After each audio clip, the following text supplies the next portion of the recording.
बिस्मिल्लाहिर्रहमानिर्रहीम अल्हम्दुलिल्लाहि वकफ़ा वसलामुन अला इबादिहिल्लज़ीना इस्तफ़ा। मुल्क पाकिस्तान के अंदर 2024 के अंदर एक मरतबा फिर इंतखाबात का मरहला शुरू होने वाला है।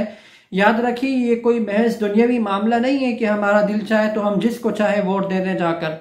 याद रखिए, इसकी मुख्तलिफ हैसियतें हैं, यानी इसके अंदर सिर्फ दुनियावी मामला नहीं है बल्कि एक दीनी मामला भी है और एक बहुत बड़ी जिम्मेदारी हम सब के ऊपर आयद होने वाली है और एक बहुत बड़ा इम्तिहान हमारे ऊपर आने वाला है। इसकी एक हैसियत गवाही की है कि वोट देने वाला दर हकीकत गवाही दे रहा होता है फला शख्स के बारे में कि ये आदमी जो है ये मुस्तहिक है और ये आदमी अहलियत रखता है, ये आदमी लायक है और ये आदमी जो है मुख्तलिफ किस्म के काम सर अंजाम दे सकता है, मुल्क की बागडोर संभाल सकता है, दियानतदार है, खयानत करने वाला नहीं है, धोखेबाज नहीं है। वो आदमी इस बात की गवाही दे रहा होता है। लिहाजा अगर आपने गलत गवाही देंगे तो कल दुनिया में तो नुकसान उठाना ही पड़ेगा, आखिरत के अंदर भी इसका वबाल होगा।